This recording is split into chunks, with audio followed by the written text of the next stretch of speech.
Arefo ye mama kwaba emfa momre NYANSAPO kasa mfonyin so a yisan madwemba aha se wohwa ba ne krumu na yiwi ba ne krumu eben tepa eho na yiwi bo modern subscribe na share na like na jawadwen che fato efamai so hwe ahemfuntini ya yaye ni fita fufuo na yatro de egum se wensi waso a untuni emuman wensi waso a untuni emuman ya so hu tinye sei na atrodi ewo mu no sei netie na eba emane nyonwa sanse enye obia se nana Adusei Atwenwa Ampem Tepamanhene a wotoso mienu na je se won wayi ni tia wo bayi abakwasam wo ho yaka e de akyeremo ta Asante mantem ha no tabio wi sumankwa ahene na oyi agona hene a Tepamanhene wono enso ene wo hene a otumi eye fufuo na se wuchi ne yeti eye fufuo a abakwasam eda ho na tepa abakwasam yaka e de akyerem ne bia afei na bere di kan ya wuti a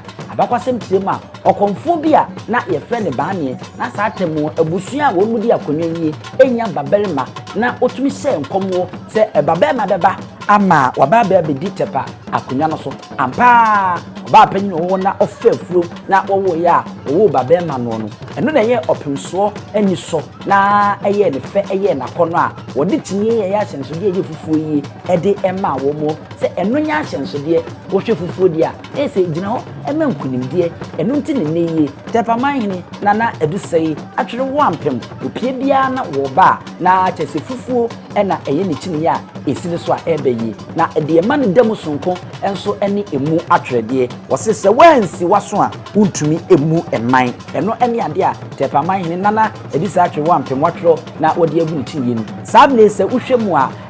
nana Darko Montwi a wotoso mienu a Mabang oye hene na kyese obentepe yi a wo fra ne ntuma wotintimu eno nti ene de ohempopro yi ede na ababa bepimu ewa hanom so hwe tepa eye ahinkro ede ema ahafo ano not mensia ehye Asante ebantem hanom a eno nso mu amunim be tepa ewo no eho asem eno no tepa eye kura ukopiemu a dwuma adodo na eye no eye kua eno na won eye a won madi mutintin pa ewo honom a enya asem petwa won Tepamanhene ena kyese woka no ho a wonum nyina wonum eba na efe pass abi se wohwe a wode ni tirem na wako akura akwakwahwe bebia nana Darko Montwi a otoso mienu woda no wode ni kutwa wisie ahwemienu santem akwakwahwe se wunya na emeyi a wonmo de doso ede akugu wonmo akutwa wonmo sane so mabakon na omo de nyenyi ede atu wonmo koma ni nyina eye amamre ene amane a ye kire ewo nana Darko Montwi na yi ase a enya asem petwa mu se abemu abie ukurokuku na wisie efirimu a eba enye kuku kwa ena enye wisie bia akwa eye ehye ena ye de kuku no mu a ye di ja atomu a ye hye no na asakire ne sei epem sumsum bone se empo obi wa ni bone na opese wo oba na obedi Omanhene bone a saa ehye no a egumu a ye di bi aka ho a eno de edi se mo mpemfo antimi anka nje yi eno eyi osi akwan ye esi kwan a ayese chem okokon na ade akate wanim na emma kwan ye emma nipa kro no ontumi eni bone eno bi ena yaso a Tepamanhene nana Adusei Atwenwa Ampem esi nanim a anase edi nanim a wonmo ede ne eba ye gine tate nti enne jese nana Darko Montwi na yiwe no ede enti eni etwetwuro ede wo mo ababa bepie mo hanoma enya asempetwa akwa NYANSAPO kasa mfonyini ena wonigu so a wohwe na wasogu so a nti ya saa me so hwa na se wababa bepie ewo baabia ye eyi na nkasa oko na afi wono so akwakotena na tena ya eno so enya asempetwa nti etwetwuro adehye ne abrempon a ewo tepa ena wonu edi animu a wonu ebe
ayefo no so hwa Tepamanhene nana Adusei Atwenwa Ampem waba wababa beje na kunya enye asem keto akura afi na wono so aba betanse wo ma na abrante no edi kuku na ehye no eni emedugu mu no yisi mu okona nim na kuku kakra no asatwe Tepamanhene ma no baba na se oba hema so no de ho ofi pa enya asem keto tuntum no se de esi yi no amana aya akono yi pa eno no naja aba betanse so hwe santa kreya na mo abakosem kakra wo enya abo bia ntakra na wono ediye afi na wasa amani muso a wotumfo nsi anemu bafo kofi atobra tuotuo woba na Tepamanhene oba na eja oba ma na kwa aba na sadi amamre ni amane etie mu woba wotumfo ni obetu ni che na bia eni kwaso obetu ndi akotumfo ni mu no sa pepepe na oba na ha na ntoma no so no yiri efi na beti kakra na aba foma nyina aye ni so eni die eni bua ese efata edema ya hemfo ewo asante mantem ha se woso a de wo ba wonim ode ani die emawo ne mawre mfise wi no okọ ani mu tse de okọ opem so enim ewie yesi unim amamra yensa amane na sabi okoto oyen kwase ya na oma amamre to nsuo efo no enuntie no unim de no onim amamre die ayese yensa ho amane eno no Tepamanhene ma eno no oba hema so no ono so de nsa abeto nsemu a wabema eba fokufi atobra akwa aba nti adehye ni nti ni abrempon a wonu mu bo na chi domo eba he no wonu ene omu nyina ato santena wonu mu bema ba fokufi atobra akwa aba sa pepepe na omu nyina ebe ye no ewo eho no nanye na chese ahwefo aha ena yedemu eba ebesi ewo ha no NYANSAPO kasa mfonyini nso yesane ne badwemba bomonde na subscribe na share na like efama na ya hyebubedi ye champion yenu yeduni bi afa mamre ene ho amane esem de enya de bi fra mo midi ene abusua pani owusu tuomi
Adentini ebube ne brebe eze ebube ebe ye de den kura preko enim sebe odwampopo bi esi kuro ni mu a wase wadore sra panyini won tena fie e ma aseduamfo blani pie frimantam bahin se pin enye nkwandewa na yesotro no wa ansa na odi asebe fita na no makode ebrensi am wa otua ne nsem mojabumo ni hu bi duanani wie klaman wo ye sofo kra wo nye yie bi tontonte ye no nsa na ye fa NYANSAPO